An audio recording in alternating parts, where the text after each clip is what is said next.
Saya Jeffrey Huta Barat, saya sebagai Ketua Naposo periode 2020 sampai 2022. Nama gue Anggi Farpedodi Sitohang sebagai Wakil Ketua Naposo.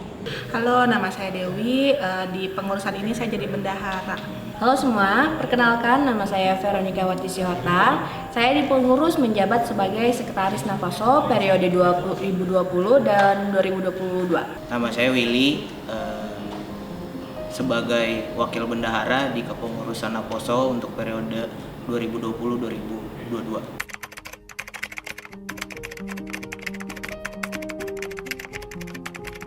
Mungkin pengurus sekarang kita lebih tough untuk bagaimana kreasi kita melayani dan juga melakukan pelayanan dalam bentuk digital agar semua Naposo mendapat impact-nya.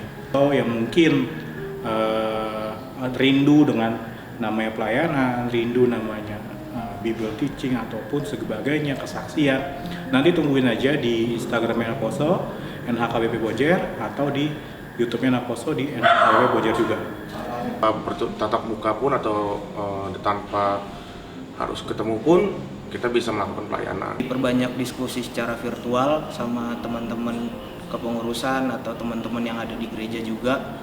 Jadi supaya kitanya juga ada obat rindu lah untuk bersekutu sama teman-teman juga. Tantangan ya untuk pengurus di periode ini karena memang semuanya harus serba teknologi dan virtual, dan kemungkinan nanti kita akan seperti ibadah biasanya dipertemukan di GSM lantai 3 ataupun di gereja, kita akan melakukan virtual melalui Instagram ataupun YouTube, dan kita juga akan tetap melakukan virtual core yang nanti latihannya juga bisa kita lakukan secara Zoom ataupun recorder di lantai 3. Waktunya kita tuh sebenarnya ketika zaman itu tuh untuk diam di rumah, untuk berdoa, untuk mendekat sama Tuhan. Dan ini sebenarnya pandemi corona ini untuk mengingatkan kita bahwa ya Tuhan tuh ingin kita lebih dekat sama Dia. Sebagai pengurus, untuk kita tuh sebagai pengurus bagaimana caranya kita menjadi rumah, menjadi bantuan.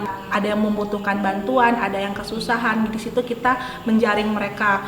Mungkin juga kita juga kita akan berdoa juga. Setiap permasalahan hidup itu walaupun kita berusaha sekeras mungkin, tapi kalau kita nggak ada doa itu sama aja percuma.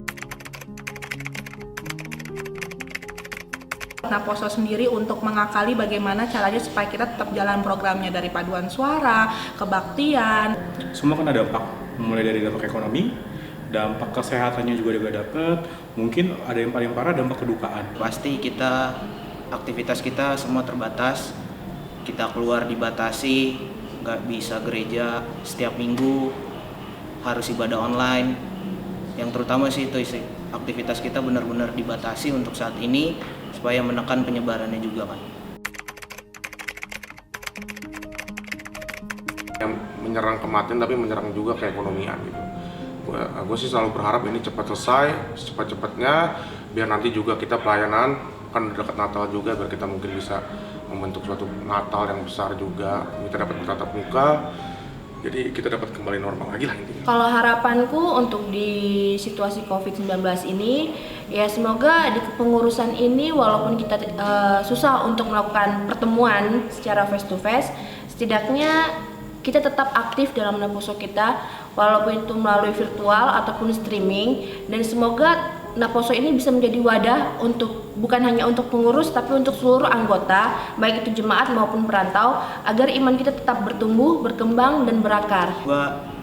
Kita semua dilindungi sama Tuhan, tetap jaga kesehatan, tetap ikutin protokol supaya semuanya aman, dan kita pun gak nyebarin virus-virus itu ke orang lain juga. Gue untuk Naposo ke depannya, mudah-mudahan COVID ini cepat berlalu, kita bisa melakukan kur lagi di gereja, kita bisa kunjungan gerejawi ke gereja lain. Kalau mau ikutan Naposo, yuk gabung di kita di Naposo, mau latihan kur, mau minat dan bakat tari tortor, yuk ikutan di kita pelayanan di Naposo. Banyak program-program kita itu nanti akan lebih ke dunia digital, jadi untuk program-program untuk lebih lengkapnya lagi, tunggu aja di YouTube kita dan Instagram kita, nantiin aja.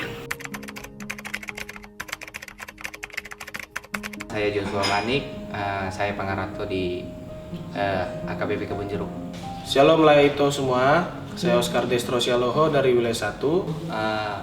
Sangat berdampak sih buat pekerjaan juga ya. Sebelumnya kan saya kena pengurangan juga karyawan di kantor yang lama. Ya lumayan lama lah, sekitar 2 bulan lah. Ya puji Tuhan, Tuhan berikan jalannya. Setelah 2 bulan itu saya dapat pekerjaan yang baru. Kalau putus asa sih enggak sih ya.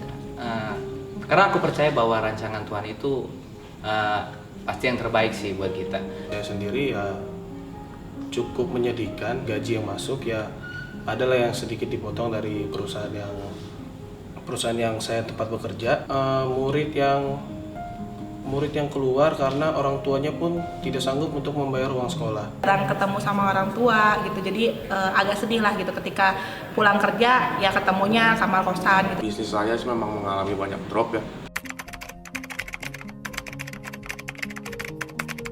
Saya harap gereja atau perusahaan juga bisa mengerti karyawan dan jemaatnya supaya bisa memahami kami yang dalam kondisi seperti ini juga. Kalau dari saya jalanin aja, lakukan aja, dan sambil berdoa. Waktu Tuhan pasti yang terbaik, walau kadang tak mudah dimengerti. Lewati cobaan, ku tetap percaya waktu Tuhan pasti yang terbaik.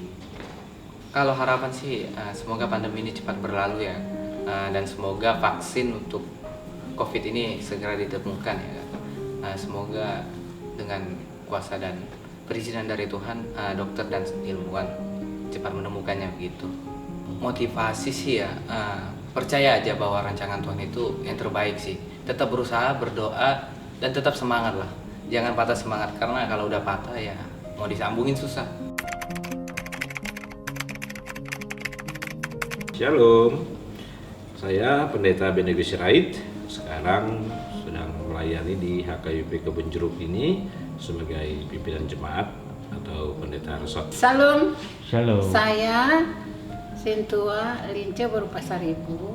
Saya sebagai Dewan Diakonnya di HKBP Kebun Jeruk.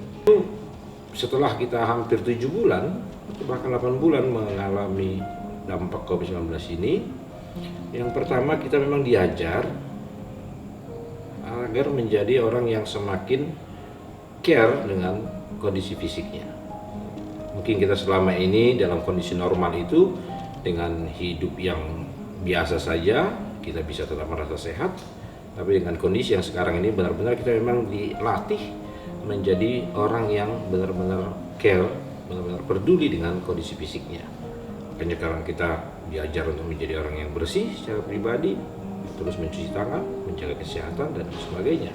Protokol kesehatan dia harus menjadi orang yang bersih datang dari rumah, tetap mencuci tangannya, tetap memakai masker, dan jangan bersentuhan atau bersalaman dengan orang lain di lokasi gereja itu. Sendiri Amang Pendeta Abednego Sirait sebagai uluan HKBP Kebun Jeruk telah membentuk TTB atau Tim Tanggap Bencana.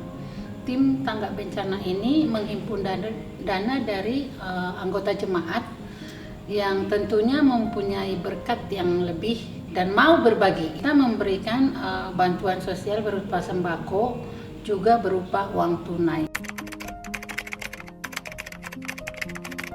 Berikan pukulan yang sangat besar kepada kita, terutama orang-orang yang mengatakan dirinya orang percaya selama ini. Sekarang kita sangat teruji tentang iman kita.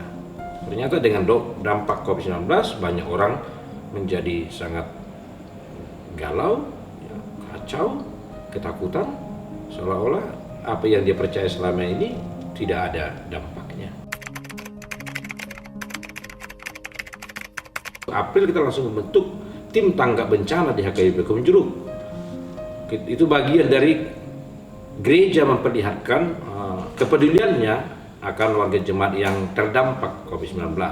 Dan sejak itu sampai sekarang ini kita sudah 6 kali memberikan bantuan secara materi kepada warga jemaat kita melalui bahan pokok dan senilai uang kepada warga jemaat yang dilihat oleh sintua-sintua wilayahnya yang paling terdampak oleh COVID-19 itu. Gereja kita selain mendoakan orang-orang yang memang ada terpapar COVID-19. Tentu yang pertama, dia sudah nggak punya beras misalnya, sementara dia sudah nggak kerja. Jadi kalau kategorinya sendiri, ya benar-benar dia butuh lah. Yang bansos itu bagi yang terdampak. Bagi yang kena COVID sendiri, gereja memberikan dana sosial kepada yang terdampak atau kena COVID-19, tentu dengan pendekatan psikologis juga, dengan menyampaikan firman Tuhan juga supaya lebih kuat. Apapun yang kita alami, kalau kita selalu berserah kepada Tuhan, dan itu pasti di dalam firman Tuhan dikatakan janganlah khawatir di dalam 1 Petrus 4 ya ayat 7. Serahkanlah hidupmu kepada. Maka saya pertama mengajak, mari kita berdamai dengan kondisi ini. Ya, ini kondisi yang real sedang kita hadapi, tapi jangan lihat ini menjadi sesuatu petaka yang luar biasa, tapi ini kondisi real yang diperkenankan Tuhan kita hidupi bersama-sama. Jadi berdamai dengan kondisi ini. Baru yang kedua, yakinlah bahwa kondisi ini akan dipulihkan oleh Tuhan. Sekarang kita sedang berhadapan dengan COVID-19, tapi pada waktunya yakinlah bahwa kondisi ini akan dipulihkan oleh Tuhan. Maka saya memilih satu ayat dari Amos 9 ayat 14, demikian firman Tuhan, aku akan memulihkan kembali umatku Israel. Mereka akan membangun kota-kota yang licin, tandas dan mendiaminya. Mereka akan menanami kebun-kebun anggur dan minum anggurnya. Mereka akan membuat kebun-kebun buah-buahan dan makan buahnya. Demikian firman Tuhan kepada umat Israel yang sedang terbuang itu, yang sedang mengalami penderitaan itu, tapi mereka diyakinkan oleh Tuhan bahwa nanti keadaan mereka akan dipulihkan Tuhan. Demikian dunia yang sedang kita alami sekarang di tahun 2020 ini. Percayalah, siapapun yang akan mendengar dan melihat ini, yakinkan dirimu bahwa kelak waktunya akan tiba, Tuhan akan memulihkan semuanya. Percaya, maka kita akan diselamatkan.